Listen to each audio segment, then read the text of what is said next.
Desde los estudios de NTC, la red independiente presenta Noticias 1. Aquí está. Esta es la imagen del día. Los robots humanoides que hoy por primera vez compitieron en una media maratón en Beijing, China. Fueron 21 máquinas las que tomaron la partida con cientos de humanos, todos los cuales llegaron antes que ellas y sus controladores que debían haber corrido con ellos. Aunque la mayoría apenas caminó, el humanoide ganador hizo en 2 horas y 40 minutos los 21 kilómetros de la competencia. De esta historia hablaremos hoy.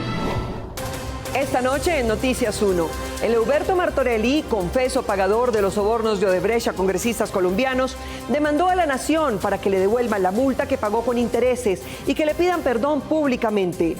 Por reducción del índice de natalidad de Colombia, se adelanta 2 décadas. Para 2030, la predicción de crisis por falta de nuevos trabajadores y cotizantes de pensión.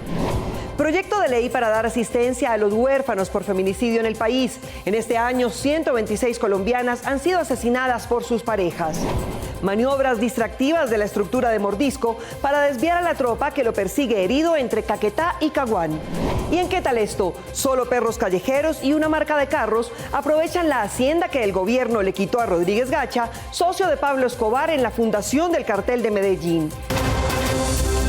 Por la prensa libre y el derecho que todos ustedes tienen a la verdad, yo soy la Red Independiente. Presenta Noticias 1 con María Fernanda Navia y Gerson Caucha. Buenas noches, bienvenidos. Eleuberto Martorelli, que en su momento dirigió las operaciones de Odebrecht en Colombia, aspira a que la nación no solo le devuelva la multa que la Procuraduría le impuso por repartir sobornos en el Congreso para que fuera ampliado su contrato, sino que también le pida perdón públicamente. María Camila Hidrobo. María Fernanda, él admitió haberle dado al ex senador Otto Bula $4.6 millones para que sobornara a congresistas, pero la justicia colombiana aún no tiene ninguno siquiera imputado por recibir el dinero. Lo que pretende Martorelli es cosechar las fallas de la justicia en este caso. Eleuberto Martorelli fue uno de los directivos de Odebrecht en Colombia y según las autoridades creó un entramado de corrupción a través de la concesionaria Ruta del Sol, hechos por los que en 2021 la Procuraduría lo destituyó por 20 años y le ordenó pagar una multa de 16.756 millones de pesos. Tenía como principal objetivo apropiarse de los recursos públicos que se estaban recaudando a través de los peajes y defraudar así al Estado. De hecho, ante la Corte Suprema, Martorelli reconoció que contrató al ex senador Otto Bula por $4.6 millones para lograr la adjudicación de la adición del tramo Ocaña-Gamarra-Puerto Acapulco y otras obras para Odebrecht. Todas las veces que el señor Otto Bula me entregaba una cuenta para poder pagarle, fuera, offshore, y que yo pasaba aquí para Brasil para poder hacer el pago, se verificaba si la cuenta tenía como beneficiario algún agente público, porque si no, no le pagaba. Sin embargo, Martorelli demandó a la nación porque considera que la Procuraduría no le podía prohibir contratar con el Estado solo por haber falsificado un acta con su socio Corfi Colombiana, filial del Grupo Aval. Que a título de reparación de prejuicios y restablecimiento del derecho, se ordene a la Procuraduría General de la Nación restituir a mi poderdante, Eleuberto Martorelli, las sumas que hayan sido pagadas en cumplimiento de la sanción. No solo pide que se le devuelva el dinero, sino que la Procuraduría le pague por los perjuicios sufridos y los gastos en el proceso. Pagar intereses a la tasa máxima permitida por la ley y/o la actualización monetaria sobre las sumas que hayan sido pagadas. Aunque en México, Costa Rica, Panamá, Ecuador, Perú y Brasil, los presidentes y varios de sus ministros involucrados en el caso de Lavallato fueron a prisión, en Colombia ningún funcionario ejecutivo de alto rango fue sentenciado, pues la dirigencia política, cuando iniciaba el escándalo en 2015, escogió como fiscal general de la nación a Néstor Humberto Martínez, el abogado de Corfi Colombiana que junto con Odebrecht construía la Ruta del Sol. El DANE alertó sobre el hecho de que la disminución del índice de natalidad del país se está dando mucho más rápido de lo previsto. 20 años antes de la predicción en el 2030, no habrá jóvenes para los nuevos empleos ni cotizantes de pensión, lo cual altera los cálculos actuariales. El cambio demográfico que enfrenta el país con la disminución de la natalidad podría tener serias repercusiones en el mercado laboral, el sistema de salud y las pensiones. Seguimos viendo cifras muy preocupantes. Entre 2015 y 2024, según el DANE, los nacimientos se redujeron un 32,7%. Se estima que entre 2020 y 2024 nacieron 841.000 niños menos de lo pronosticado. Si esta tendencia continúa, se podría afectar la sostenibilidad del crecimiento económico. Un problema que creíamos era del futuro es un problema del presente al que hay que prestarle atención a nivel económico por la disminución de mano de obra que va a haber. La Asociación de Instituciones Financieras ANIF prevé que se podría adelantar incluso una década la presión al sistema pensional por falta de jóvenes. Con estas revisiones a la tasa de natalidad nos preocupa que empecemos a ver antes de ese 2050 realmente ya los efectos de esta población que en nuestras proyecciones iniciales, en las proyecciones oficiales, debería entrar en el mercado laboral, que va a estar ausente. La caída de la natalidad, según el DANE, se empezó a dar incluso antes de la pandemia. En el 2017 ya empieza a verse la reducción hasta el año 2021, donde el país reporta pues las reducciones entre el 1 y el 2,1. Ya en 2022 empieza a observar una caída progresiva. La incertidumbre económica y el nivel educativo son algunas de las causas que explican la caída de la natalidad, no solo en Colombia, sino en el mundo. Las mujeres pues quieren participar activamente del mercado laboral y están posponiendo el momento de tener hijos. Cada vez más acelerado en las zonas urbanas, digamos asociados a niveles educativos más altos de las mujeres. En 15 años comenzará el auge de la economía plateada, lo que significa que habrá más adultos mayores participando en el mercado laboral y un aumento en la cantidad de hogares geriátricos en lugar de jardines. Pues nuestro país eventualmente, como muchos otros países, se va a encontrar en un escenario donde pues hay más adultos mayores y eso implica pensar qué oportunidades laborales de emprendimiento, cuál es la política pública que estamos pensando. Barranquilla es la ciudad con mayor reducción de nacimientos en la última década, con 18,1%, seguido por Bogotá y Medellín con 15,5% y 10,3% respectivamente.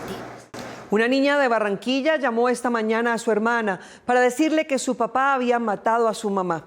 Ella fue la tercera mujer asesinada por su pareja en la ciudad este año y la número 126 en el país.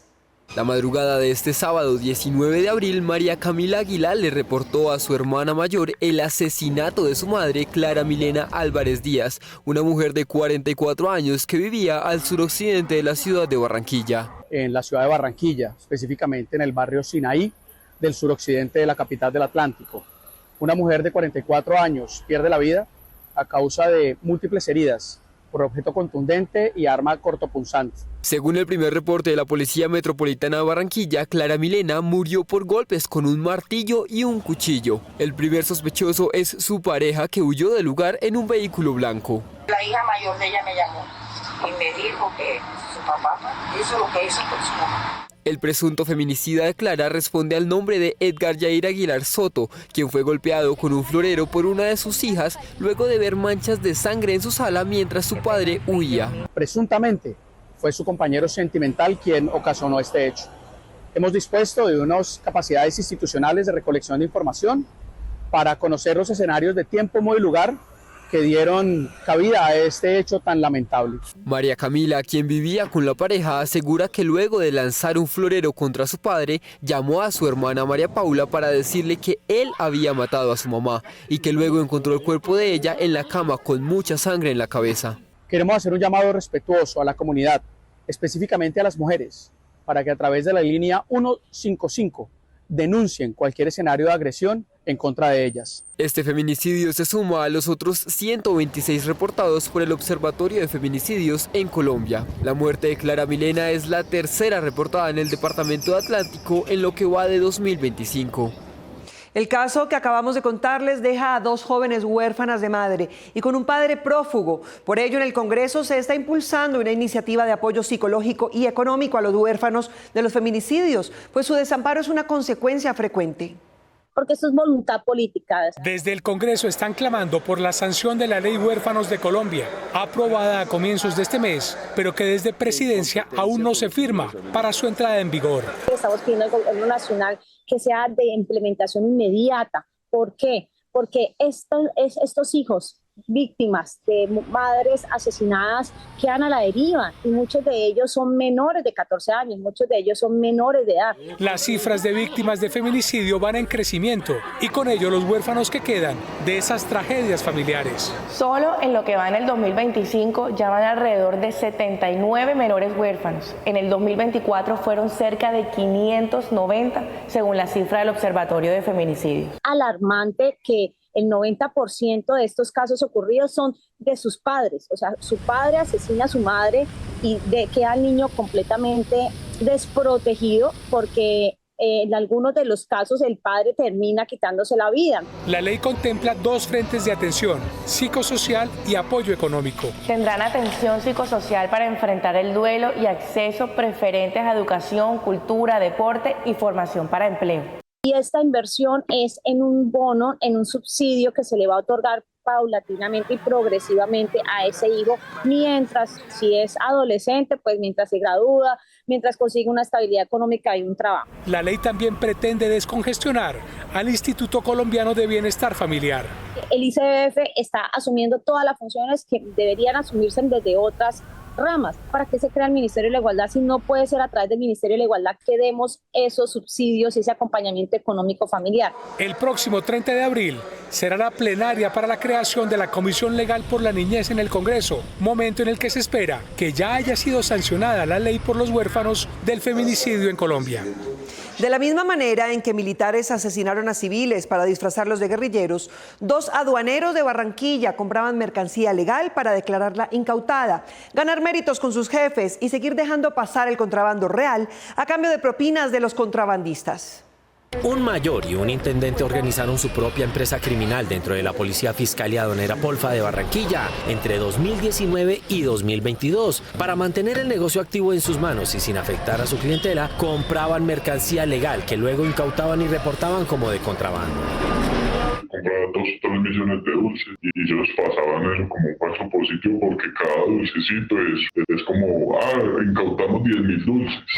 El mayor Andrés Felipe Montoya, jefe de la Polfa Barranquilla en 2021, y el intendente Harold Gil Ramírez pasaron del contrabando de mercancía ilegal a las drogas ilegales. Al inicio, ellos no sé bien cómo hicieron un contrato con unos narcos de Cali. Esos narcos pagaron una parte a Montoya para ellos empezar a recibir mensualmente o semanalmente lo que se hacía, un porcentaje de lo que se hacía. Según este testimonio que justificó su petición de aseguramiento, el intendente organizó su propia ruta de la cocaína. Harold me había comentado que él tenía, yo no lo conocí, pero que él tenía una persona que les conseguía la droga y se las ponían donde ellos la necesitaban para enviarla a Estados Unidos o a México. Y mientras el intendente atendía al cartel de Cali, el mayor atendía las peticiones y planes de los demás. Cuando tenían algún problema, ellos tenían muy buena comunicación con la gente de Medellín y la oficina de Envigado. Entonces, si había que mandar a matar a alguien, ellos les pagaban los tickets, los hoteles y ellos subían y solucionaban pues los problemas. Como que iban a tener que matar a la persona pues que les dejó caer esa muestra. El mayor fue capturado en marzo de 2024 y hoy está con detención domiciliaria a la espera de su sentencia judicial.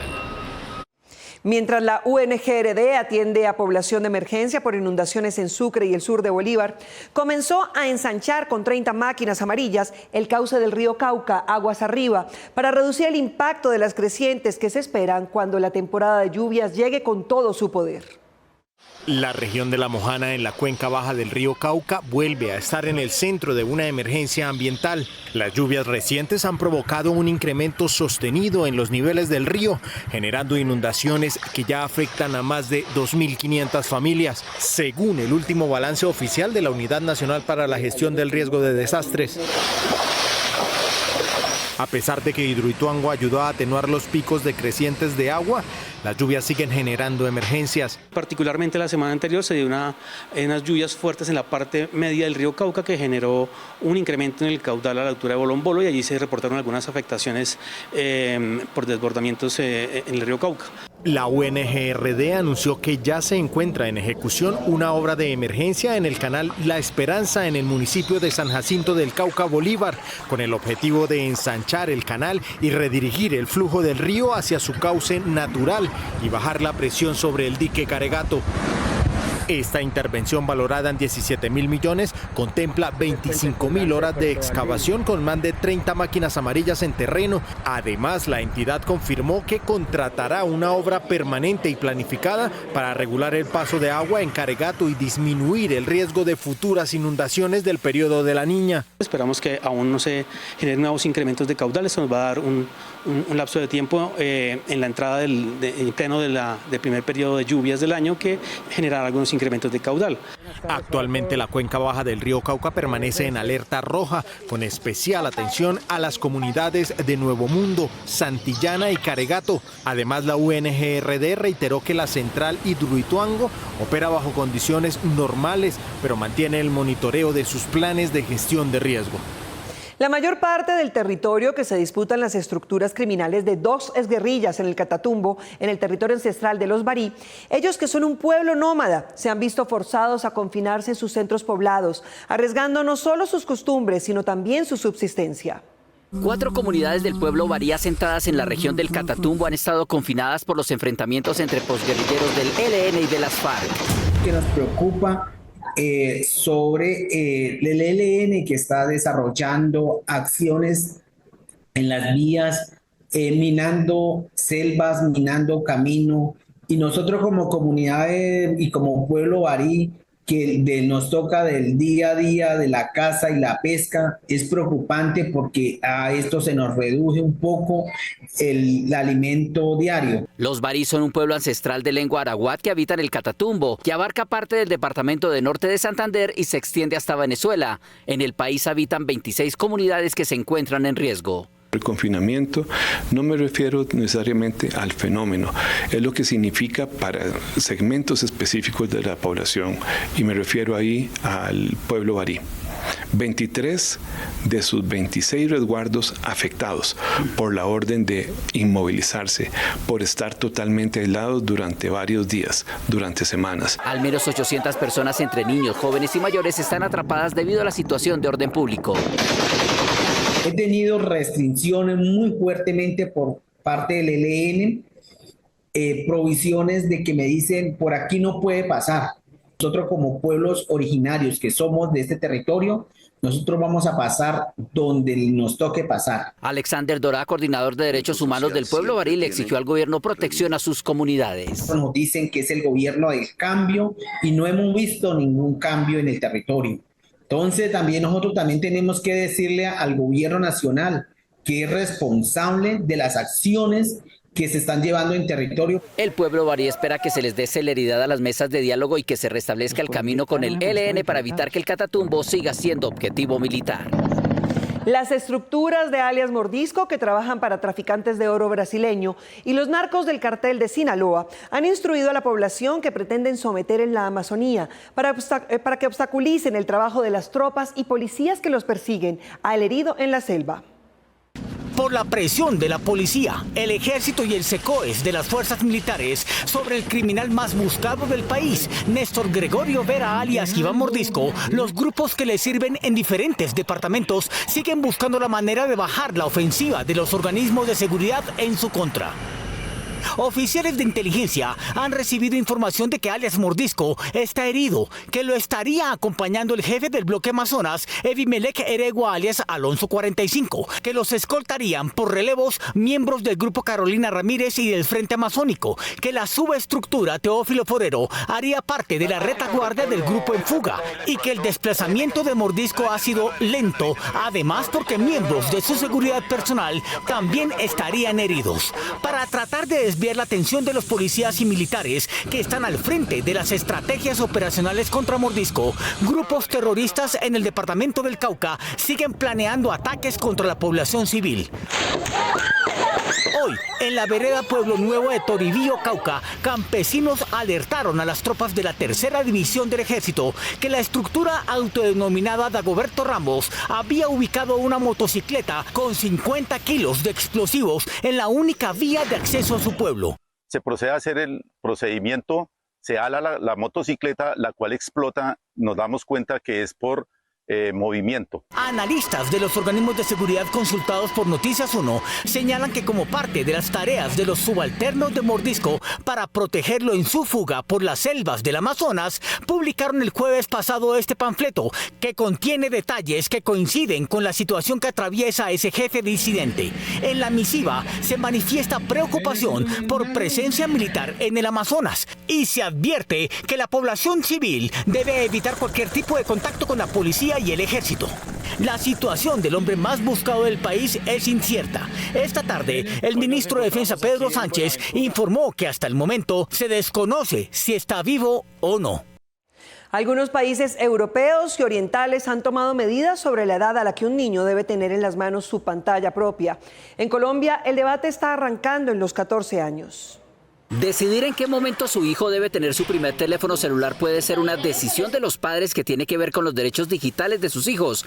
Hay padres que consideran que regalarles un dispositivo electrónico sustituye la compañía que no pueden darles. Esto ha desencadenado que muchos padres de familia opten por implementar celulares, tablets, televisores, etcétera, como niñeras, entre comillas, para sus hijos en el proceso de desarrollo. Expertos estiman que al cumplir los 14 años los niños están en capacidad de usar responsablemente sus dispositivos. Los celulares fueron tecnología o son tecnología que fue creada para personas adultas que permiten múltiple cantidad de interacciones, como por ejemplo compartir ubicaciones, compartir videos, hacer llamadas en vivo, compartir contactos, que son interacciones demasiado sofisticadas como para que un niño, niña o adolescente pueda entender las implicaciones de ese tipo de interacciones. Según la Organización Mundial de la Salud, del 2018 al 2022, el porcentaje de jóvenes de entre 11 y 15 años que hacía un uso problemático de las redes sociales aumentó del 7 al 11%. De ahí la importancia de disminuir los tiempos que tenemos a los niños en pantallas para que ellos también puedan generar mayor interacción con otros objetos y hasta con otras personas. Las especialistas argumentan que el acompañamiento parental es un aliado para la prevención de situaciones como el ciberacoso. Aseguran que los padres deben moderar, guiar y estar presentes en todos los entornos de los hijos, incluyendo el digital. El alcalde de Medellín está organizando viajes de regreso voluntario para los habitantes de la calle, con base en cifras que contradicen la de su propio gobierno. Un concejal muestra las cifras que hay al respecto, que muestran que la mayoría son medellinenses. Este año, la alcaldía de Medellín inició el traslado voluntario de 120 habitantes de calle a su lugar de origen. Federico Gutiérrez asegura que hay más habitantes de calle de los que tiene registro su administración. Son alrededor de 8.000 personas en condición de calle. Gutiérrez no se apega a las cifras de su alcaldía, sino a las que la ONG Corpocentro calculó para 2023. El DANE, en cambio, tiene como último cálculo el de 3.214, establecido en 2019. Medellín a día de hoy no sabe cuántas personas en situación de calle hay. En respuesta al concejal José Luis Marín, la alcaldía contestó que en 2024 contabilizó a 2.068 habitantes de calle en la Comuna 10, donde se concentra el mayor número de habitantes de calle en la ciudad. Más del 70% de la población habitante de calle en Medellín está en esta situación hace más de 5 años. Fico asegura que más de la mitad de los habitantes de calle no son de Medellín, así que la ciudad no tiene por qué atenderlos. No puedo levantar a una persona que está en situación de calle y llevármela para otro lado. Increíble. La ley protege más a una persona que está en situación de calle que al resto de ciudadanos. El concejal lo contradice con cifras de la alcaldía. Solo se evidencia que 5% son población extranjera. 97 personas, la mayoría de ellas población venezolana. Fico también dijo que se gasta más en los habitantes de calle que en los niños del programa Buen Comienzo. Un habitante de calle en su condición de problemas de salud mental y de adicciones le cuesta mensualmente a la ciudad y a la gente 2.000.000 700.000 pesos. Si esta cifra fuera cierta, al igual que su cálculo de población indigente, la alcaldía gastaría en un mes el 60% de su presupuesto anual de asistencia para habitantes de calle, que es de 35.000 millones. Estos discursos deshumanizantes y estigmatizadores presentados por la alcaldía de Medellín pueden conllevar a ataques de odio en contra de personas en situación de calle. En 2024, 42 habitantes de calle fueron asesinados en Medellín, lo que representa el 15% de los homicidios en la ciudad. El año pasado disminuyeron los fieles católicos, pero también los evangélicos en Colombia, lo que indican los indicadores. Según las cifras históricas de la encuesta Latino Barómetro, en 1997 en América Latina, el 77% se declaraba católico, el 8% evangélico y el 7% de ninguna religión. En 2007, los católicos eran 70%, los evangélicos 20% y los nada que ver 11%. Y en 2024, el 54% admitió ser católico, el 19% evangélico y el 19% sin fe religiosa. Esto indica que los colombianos estamos perdiendo la fe. Esto es lo que indican los indicadores. Las confecciones falsas buscan reproducir todas las características de los productos originales, pero regularmente fallan en las marcas que el fabricante original diseñó para evitar las copias. Hay que saber cuáles son en cada caso. La falsificación de productos ha crecido especialmente con las compras por Internet. Según datos de la OCDE, los productos falsificados representan aproximadamente el 35% del comercio mundial. La mayoría de las veces es difícil notar la diferencia entre un producto original y uno falso, sobre todo si la imitación es muy parecida. Para evitar caer en estafas con productos fraudulentos, siga las siguientes recomendaciones. Revise las etiquetas de seguridad. Los productos originales suelen incorporar elementos como hologramas, códigos QR únicos, tintas invisibles o tecnologías que ayudan a verificar su autenticidad. Verifique el origen del producto. Averiguar de dónde viene lo que compra es clave. Las marcas responsables llevan un control riguroso de todo el proceso desde la fabricación hasta la tienda. Compre en sitios oficiales o autorizados. Esta es una forma sencilla de evitar sorpresas desagradables. Muchos consumidores no saben que están comprando falsificaciones. Por eso es importante educarse y aprender a identificar productos auténticos. Mientras la mayoría de los caucanos tenía su semana de reflexión, dos grupos en su zona no descansaron. Uno de ellos elaborando y escondiendo la droga del cartel de Sinaloa y los soldados que intentan impedir que ésta llegue al mar, acompañando a estos últimos en su rutina. Tras el acuerdo de paz, el Cañón del Micay se convirtió en escenario de guerra entre bandas al servicio de los cárteles mexicanos por el control del camino de la cocaína hasta el Océano Pacífico. Pues aquí convergen 3 grupos armados. Está el ELN al occidente, al norte tenemos a las disidencias, Carlos Patiño, y en el sur tenemos a la segunda Marquetales. La misión del coronel y de estos soldados profesionales es recuperar la zona. Los combates diarios con las bandas posguerrilleras hacen que el avance sea más lento de lo esperado. A veces uno siente miedo, todas las veces no se va a reaccionar lo mismo, siente adrenalina, uno piensa en la familia. La convivencia diaria con la guerra mantiene alerta a estos hombres que, en medio de las montañas del Micay, arman sus refugios personales en el terreno que van ganando a sus enemigos, que están armados con lo más moderno del arsenal de los narcos mexicanos. Como mi función como reoperador, yo me despierto cada 2 horas. A veces estoy despierto desde las 5 en adelante, desde las 4. En cocinas improvisadas, en medio de la vegetación, ellos mismos preparan los alimentos que cada mes les llega por vía aérea a estas montañas. Esta mañana, el desayuno es con arepa. Vamos a solamente cargar 5 días en los equipos. Y vamos a ir livianos. Patrullar estas montañas y los caminos veredales tampoco es fácil, pues cada uno de estos soldados debe llevar encima más de 2 arrobas de peso. En sus equipos llevan arroz, granos, café, enlatados y hasta gasolina. Ya después que uno alista el equipo, aproximadamente entre de 24 a 27 kilos más o menos. El trabajo de mantener la seguridad en el Cañón del Micay poco les permite ver a sus familias. Cuando uno llega de la casa, entra a un reentrenamiento de 21 días.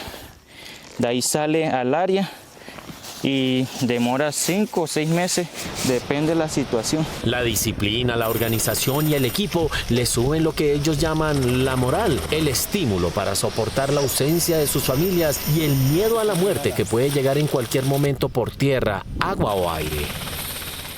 Por sus desarrollos en seguridad informática, una empresa colombiana fue escogida como el asociado del año de Google en Latinoamérica. El esfuerzo por ser potencia en ciberseguridad ha llevado a las empresas colombianas a fortalecer sus protocolos, tanto en ciberseguridad personal y empresarial. Ante esta situación y el constante aumento de técnicas de ataque, una empresa colombiana logró ser destacada por Google como el partner del año de la ciberseguridad en Latinoamérica.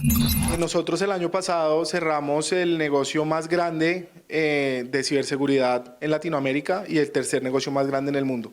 Esto pues obviamente no solamente venderlo, sino hay un equipo detrás haciendo un deployment que garantiza pues los niveles de exigencia. Este reconocimiento destaca las estrategias de defensa en ciberataques, ransomware y afectaciones en entidades públicas que ya están avanzando hasta en el uso de inteligencia artificial para maximizar los ataques, en el cual los sistemas de defensa también aprovechan la IA. Nosotros invertimos mucho en que nuestro equipo tenga las certificaciones, el conocimiento de punta.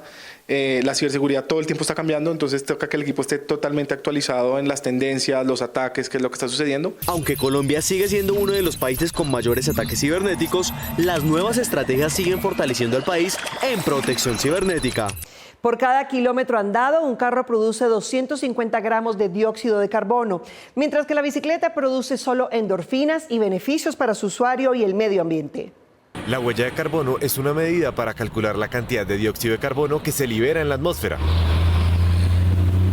Se calcula que un carro particular emite entre 120 y 250 gramos de CO2 por kilómetro. Por ello, se recomienda ir en bicicleta para transportarse y reducir el daño a la capa de ozono. No utiliza combustibles fósiles como el ACPM, la gasolina, entre otros, y evita la emisión de gases contaminantes como gases de efecto invernadero que aportan a la huella de carbono, por ende al calentamiento global. 30 minutos de bicicleta diarios reducen en un 40% el riesgo de padecer diabetes y en un 50% la probabilidad de desarrollar enfermedades cardíacas. Adicionalmente, pues también aporta a nuestra salud, ayuda a reducir el estrés, mejora el estado físico pues, de las personas, y también hay un beneficio económico porque ahorra los costos de transporte.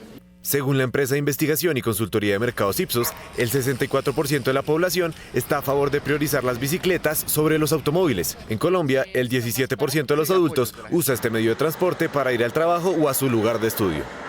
La nadadora en la especialidad con aletas Paula Aguirre, gracias a la obtención de 4 medallas, fue una de las grandes figuras que tuvo Colombia en la reciente Copa del Mundo disputada en Barcelona, España.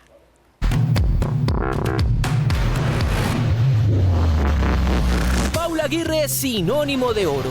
La nadadora bogotana reafirmó su condición como una de las mejores en la modalidad con aletas en el planeta en la reciente Copa Mundo Indoor de Barcelona, al ganar 3 medallas de oro y 1 de plata. Que cuando uno hace lo que ama, las cosas salen bien y los resultados se dan, digamos que de una manera más fácil. Entonces, mientras que uno esté disfrutando lo que hace y esté haciendo lo que ama, todo va a salir bien. Paula se impuso en las pruebas de los 50 metros apnea, en el relevo femenino 4 por 100 metros superficie y en los 50 metros superficie. Lo que cualquier deportista quiere es ganar medallas, ¿no? O sea, traer como esas medallas, porque las medallas son como ese premio al tanto esfuerzo, tanto sacrificio que día a día nosotros hacemos en nuestros entrenamientos. Además, esta deportista del equipo Bogotá, apoyada por el IDRD, sumó una presea de plata en los 100 metros superficie. Bogotá realmente ha sido la ciudad que me ha dado todo y eternamente voy a estar agradecida pues con mi ciudad y muy orgullosa de representarla siempre a donde vaya. Paula ahora se concentra en sus próximos retos,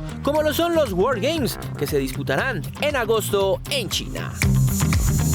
Quienes disfrutan de los bienes que el Estado pudo quitarle a Gonzalo Rodríguez Cacha, el socio de Pablo Escobar en la fundación del Cartel de Medellín, son los perros abandonados de su pueblo y una marca de carros que hizo allí su encuentro de fans de este año. ¿Qué tal esto?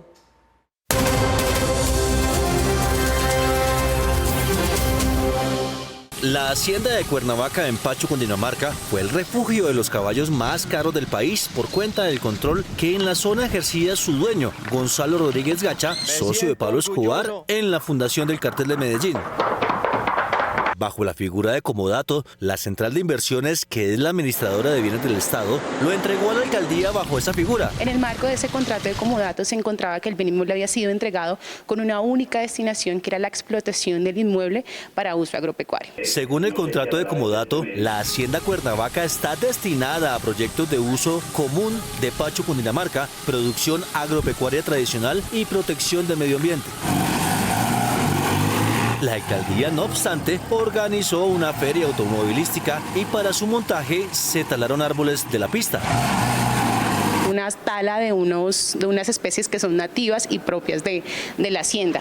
Esto pues es originado del 8º Encuentro Nacional de Suzuki, en el que allí se celebró un acto que es de particulares y que desdibuja y desconoce el objeto del contrato. La alcaldía envió un escrito advirtiendo que el evento se realizó bajo los parámetros del comodato. Este lote corresponde a una antigua pista en construcción proyectada para el aterrizaje de aviones, la cual hoy permite la práctica de deportes como motocross, bicicross y campercross. La CAR Cundinamarca investiga la afectación del medio ambiente, es decir, la tala de la feria automovilística. Se evidenció afectación al recurso por la disminución de la flora existente, producto de actividades de tala de 3 especies. Paralelamente, CISA advirtió que se le estaba dando a la Hacienda Cuernavaca otro uso no contemplado en el comodato. Evidenciamos que habían albergues animales, identificamos que habían sí cultivos, pero desconocíamos cuál era el grupo poblacional al que pertenece o al que estaba desarrollando esa actividad. La Fundación Protectora de Animales del Río Negro, Fundamigos, comenzó sus labores en 2018 en Pacho, Cundinamarca, y actualmente continúa ejerciendo cuidados para 200 perros abandonados. Era propiedad del señor Gonzalo Rodríguez y en la actualidad pertenece a Estupefacientes. Lo administra la alcaldía municipal y ellos no cedieron este terreno, aquí no pagamos arriendo. CISA le reclama a la alcaldía porque no le notificó de estos usos. Aceptaron que en efecto sí se había celebrado un encuentro, de que se había realizado una tala de árboles y que a su vez nos manifestaron que allí funcionaba una fundación de animales y que pues su propósito era pues salvaguardar y realizar el cuidado de todo tipo de animales. La alcaldía le pidió a CISA que reconsidere su decisión de quitarle la administración del inmueble. Reconsiderar la devolución del predio a Hacienda Cuernavaca y mantener el comodato mientras no exista una destinación definitiva que obligue a liquidarlo. De esta manera poder continuar los proyectos comunitarios que allí se desarrollan. Pero CISA se mantiene en su posición. Que podamos recuperar el inmueble, claramente pues en el marco de la normatividad vigente, en coordinación con todas las autoridades respectivas y respetando pues también el debido proceso. Noticias 1 consultó al alcalde Carlos Javier Díaz, quien está a la espera de reunirse con su equipo para dar una nueva respuesta formal tanto a la entidad como para Noticias 1. Nos vemos en las redes sociales y mañana domingo de Resurrección aquí en Noticias 1 a las 8 en punto con las mejores noticias del fin de semana. A ustedes gracias por elegir la independencia.